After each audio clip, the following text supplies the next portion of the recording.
Hello everyone, welcome back in my YouTube channel Mumukshu E-Learning Hub, and we are learning English grammar for one to all.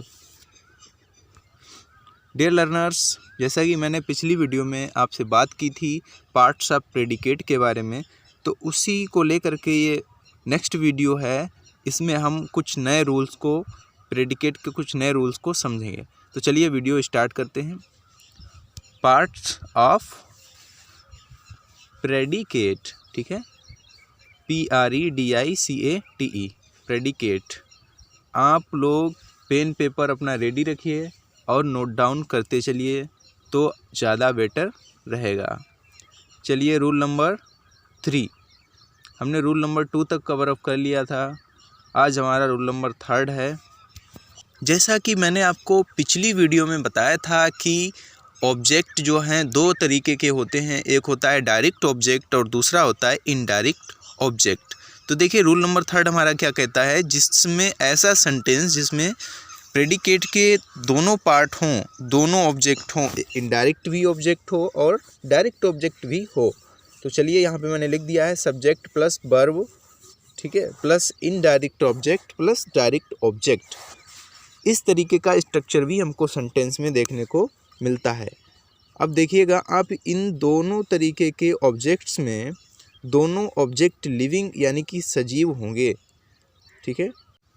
जबकि हमने पहले जो पढ़ा था उसमें हम देखते थे सिंगल ऑब्जेक्ट ही पाया जाता था जिसको हम डायरेक्ट ऑब्जेक्ट मान लेते थे, जबकि इसमें हमको इनडायरेक्ट ऑब्जेक्ट और डायरेक्ट ऑब्जेक्ट दोनों ही देखने को मिलते हैं।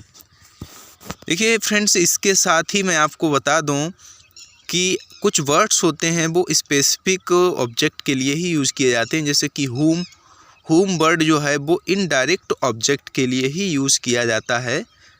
आई रिपीट, होम जो है इनडायरेक्ट ऑब्जेक्ट के लिए यूज़ किया जाता है, और जबकि व्हाट जो है वो हमारे डायरेक्ट ऑब्जेक्ट के लिए यूज किया जाता है। तो इस बात को आप नोट कर लें और लर्न कर लें, ठीक है। जैसे कि एक एग्जांपल हम ले लेते हैं यहाँ पे, ही गेव मी ए काव, ही गेव मी ए काव, उसने मुझे एक गाय दी। अब देखिए यहाँ पर ही क्या है, सब्जेक्ट है, और गेव क्या है, वर्ब है, और मी हमारा इनडायरेक्ट ऑब्जेक्ट है, और आ काव वो डायरेक्ट ऑब्जेक्ट है। देखिए अब दोनों मी एंड अ काव बोथ आर लिविंग थिंग्स, दोनों ही लिविंग थिंग्स हैं। मी एंड अ काव दोनों ही सजीव चीज़ें हैं, सजीव हैं, ठीक है। तो इन दोनों ऑब्जेक्ट्स को जो है इनडायरेक्ट ऑब्जेक्ट और डायरेक्ट ऑब्जेक्ट माना गया है, लेकिन यहाँ पर दोनों ही वस्तुएं, दोनों ही जैसे कि मी एंड अ काव बोथ आर लिविंग। चलिए नेक्स्ट एग्जाम्पल के थ्रू हम समझते हैं इसको। ही गेव अ काव to me, he gave a काव टू मी। देखिए इस सेंटेंस में आपको कुछ नया देखने को मिल रहा होगा। उसने मुझको एक गाय दी, ही गेव अ काव टू मी। देखिए मैंने ऑब्जेक्ट के प्लेस को चेंज कर दिया है, डायरेक्ट ऑब्जेक्ट जो है पहले आ गया है और इनडायरेक्ट ऑब्जेक्ट को मैंने बाद में रख दिया गया है। जब आपको इस तरीके का स्ट्रक्चर देखने को मिले, यानी कि डायरेक्ट ऑब्जेक्ट पहले आ जाए और इनडायरेक्ट ऑब्जेक्ट बाद में चला जाए, तो इन दोनों के बीच में टू लगाना ज़रूरी हो जाता है। आई रिपीट, जब डायरेक्ट ऑब्जेक्ट पहले आ जाए और इनडायरेक्ट ऑब्जेक्ट बाद में रख दिया जाए तो दोनों के बीच में टू लगाना नेसेसरी है, otherwise your sentence will be wrong, आपका सेंटेंस गलत हो जाएगा। क्लियर हुआ? तो डायरेक्ट ऑब्जेक्ट अ काव मैंने पहले रख दिया और मी को मैंने बाद में रख दिया, तो दोनों के बीच में टू लगाना ज़रूरी हो गया। समझ में आ गया? ठीक है, इसके बाद हम मूव करते हैं रूल नंबर 4 की ओर। चलिए रूल नंबर 4 हमारा क्या कहता है, उसका स्ट्रक्चर मैं यहाँ पे बना देता हूँ, आप भी अपनी कॉपी में नोट डाउन कर लीजिएगा। सब्जेक्ट प्लस, देखिए एस फॉर सब्जेक्ट है, यहाँ पे एस का मीन सब्जेक्ट है यानी कि कर्ता, plus verb, V for verb shortcut में मैंने लिख दिया है, प्लस डायरेक्ट ऑब्जेक्ट, प्लस हमने डॉट डॉट करके जो शो किया है वहाँ पे कोई भी प्रोपोजिशन फिल किया जाएगा, प्लस इनडायरेक्ट ऑब्जेक्ट। तो नेक्स्ट स्ट्रक्चर हमारा जो मिलता है वो है इस तरीके से हमको देखने को मिलता है। चलिए एक एग्जांपल लिख देता हूँ मैं, ही Seng a song for me. अब देखिए अ सॉन्ग यहाँ पे क्या है, डायरेक्ट ऑब्जेक्ट है, और मी हमारा क्या है, इनडायरेक्ट ऑब्जेक्ट है, और इन दोनों के बीच में प्रीपोजिशन फॉर का यूज किया गया है, जिस तरीके से टू का यूज किया जाता था। Is it clear? देखिए यहाँ पे आपको फॉर का यूज करना नेसेसरी है, अदरवाइज आपका क्वेश्चन गलत हो जाएगा, आपका सेंटेंस गलत हो जाएगा। ठीक है, तो आपके दिमाग में अब कन्फ्यूजन उठ रहा होगा कि हम फॉर का यूज़ कहाँ करेंगे और टू का यूज़ कहाँ करेंगे। तो चलिए मैं कुछ वर्ब्स लिख देता हूँ यहाँ पे जिनके साथ टू आता है, और कुछ वर्ब्स ऐसी होती हैं जिनके साथ फॉर आता है। ठीक है, इस स्ट्रक्चर को आप नोट कर लीजिए। चलिए मैं इसको रफ कर देता हूँ। सबसे पहले हम यहाँ पे लिख देते हैं ऐसी वर्ब्स जिनके साथ में प्रीपोजिशन फॉर आता है, ऐसी वर्ब्स जो अपने साथ में प्रीपोजिशन टू को अपने साथ में लेती हैं। चलो सबसे पहले टू को समझ लेते हैं। तो जैसे कि मैं यहाँ पे लिख देता हूँ लैंड, LEND लैंड, ठीक है, send, SEND send, owe, give, GIVE give, explain, EXPLAIN explain.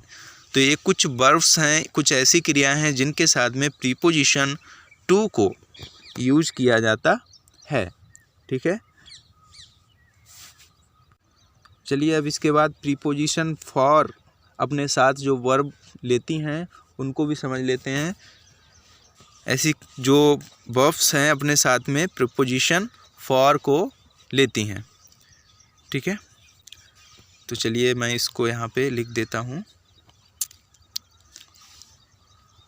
पहले लिख दिया, सबसे फर्स्ट है make, second do, bring, BRING bring, buy, BU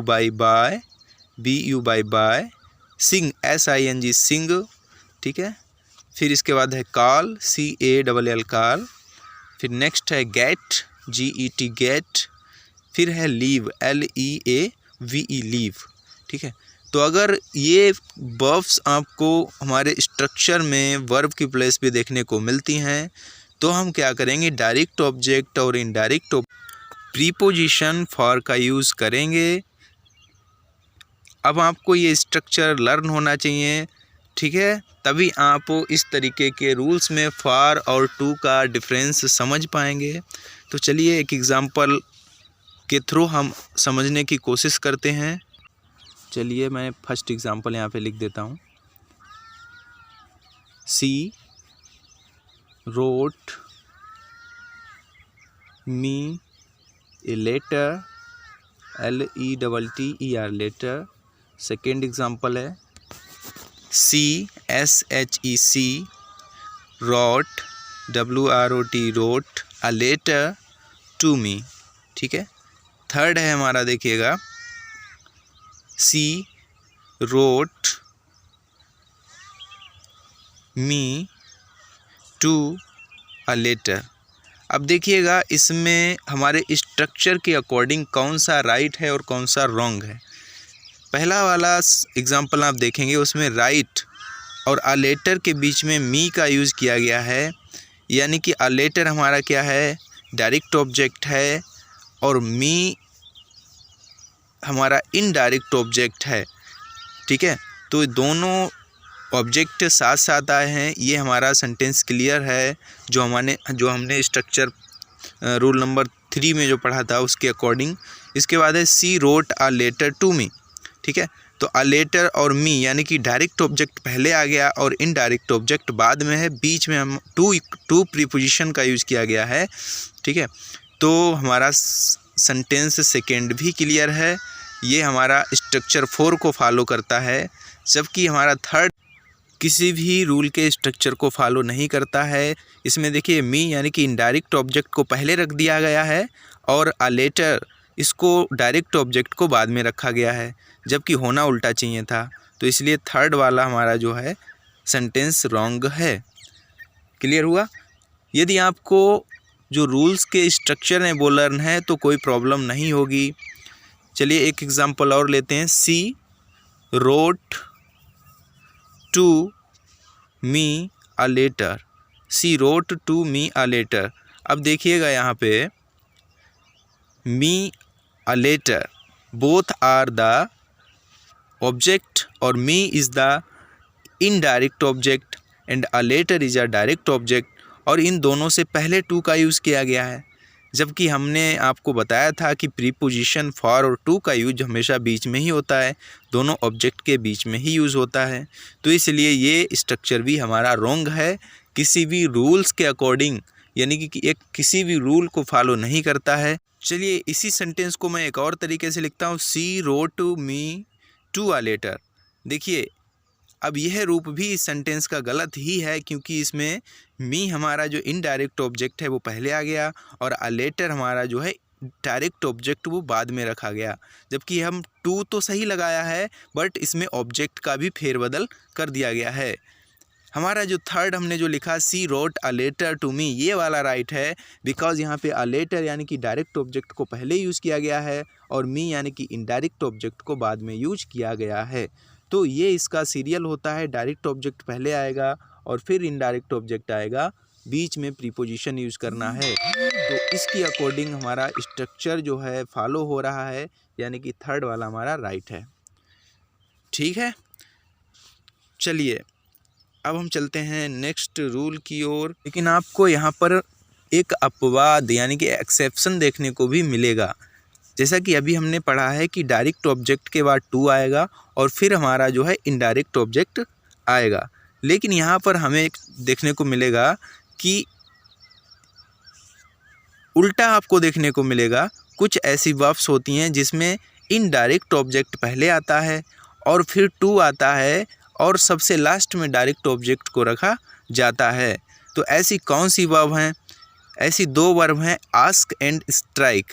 ask and strike, ये दो ऐसी वर्ब हैं जो हमारे जो रूल नंबर 4 का स्ट्रक्चर है उसको फॉलो नहीं करती हैं, बल्कि उसमें क्या होता है, इनडायरेक्ट ऑब्जेक्ट पहले आएगा और डायरेक्ट ऑब्जेक्ट बाद में रखा जाएगा और दोनों के बीच में प्रीपोजिशन टू या फॉर का यूज किया जाएगा। तो चलिए इसको एक एग्जाम्पल के थ्रू हम समझ लेते हैं। आई होप आपको यहाँ तक क्लियर हुआ होगा। चलो मैंने लिख दिया यहाँ पे he asked me my address. He asked me my address, उसने मुझसे मेरा पता पूछा। सेकेंड एग्जाम्पल हम ले लेते हैं। He asked my address. He asked my address to me, उसने मेरा एड्रेस मुझसे पूछा। अब ये दोनों सेंटेंस देखिएगा आप, देखिए आस्क्ड दोनों में वर्ब्स कौन सी यूज हुई है, आस्क। ठीक है, आस्क इसकी बेस फॉर्म है आस्क्ड की, और मैंने अभी आपको बताया था कि हमारा इनडायरेक्ट ऑब्जेक्ट पहले आना चाहिए और डायरेक्ट ऑब्जेक्ट को बाद में यूज किया जाएगा। ठीक है, तो ये हमारा जो सेंटेंस है वो राइट हो जाता है, यानी कि ये हमारा रूल नंबर 3 को फॉलो कर रहा है। ठीक है, और दूसरा देखिएगा he asked my address to me. अब इसमें आप देखिएगा माई एड्रेस, ये डायरेक्ट ऑब्जेक्ट है, पहले रख दिया गया इसको, जबकि होना बाद में चाहिए था, और इनडायरेक्ट ऑब्जेक्ट यानी कि मी को बाद में रखा गया है। ठीक, तो ये हमारा जो सेंटेंस है स्ट्रक्चर की अकॉर्डिंग तो राइट है, लेकिन चूंकि ये अपवाद है तो इसमें उल्टा होगा, तो ये हमारा फिर गलत हो गया। क्योंकि मैंने आपको बताया सिर्फ दो ही वर्ब ऐसी हैं, आस्क्ड और स्ट्राइक, जिसमें क्या होता है डायरेक्ट ऑब्जेक्ट बाद में रखा जाता है। बाकी सभी सेंटेंसेस में सभी वर्ब्स के साथ हमारा इनडायरेक्ट ऑब्जेक्ट बाद में रखा जाता है।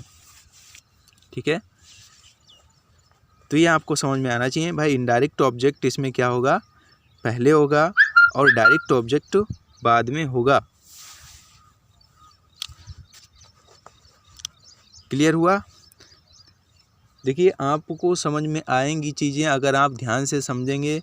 वीडियो को आप पॉज करके देख सकते हैं, रोक कर स्लो करके देख सकते हैं, ठीक है। कॉर्नर पे आपको 3 डॉट्स दिख रहे होंगे, वहाँ पर जाइएगा, प्ले स्पीड को स्लो करिएगा या प्ले स्पीड को फास्ट करिएगा, आप वहाँ पर वीडियो को स्लो एंड फास्ट कर सकते हैं। चलिए अब दूसरी वर्ब को भी हम डिस्कस कर लेते हैं एक एग्जांपल के थ्रू। He struck me a blow, ठीक है, he struck me a blow. दूसरा एग्जांपल इसी का मैं लिखता हूँ, he struck a blow, he struck a blow to me. देखिए अब यहाँ पे स्ट्राइक का ये जो है सेकेंड फॉर्म है, स्ट्रक। अब आप देखेंगे स्ट्रक वर्ब है और मी हमारा क्या है, इनडायरेक्ट ऑब्जेक्ट है, और अ ब्लो हमारा डायरेक्ट ऑब्जेक्ट है, ठीक है। तो ये हमारे स्ट्रक्चर को फॉलो कर रहा है, यानी कि इनडायरेक्ट ऑब्जेक्ट पहले आया है और डायरेक्ट ऑब्जेक्ट बाद में आया, तो हमारा ये सेंटेंस राइट है। जबकि जो दूसरा वाला है उसमें वर्ब स्ट्रक है, इसमें डायरेक्ट ऑब्जेक्ट को इन्होंने पहले रखा है, ठीक है, और इनडायरेक्ट ऑब्जेक्ट को इन्होंने बाद में यूज किया है, जो कि रॉन्ग है, ठीक है। तो आज की वीडियो में बस इतना ही। तब तक के लिए बाय बाय, टेक केयर। फिर मिलते हैं नेक्स्ट वीडियो में न्यू कंटेंट के साथ।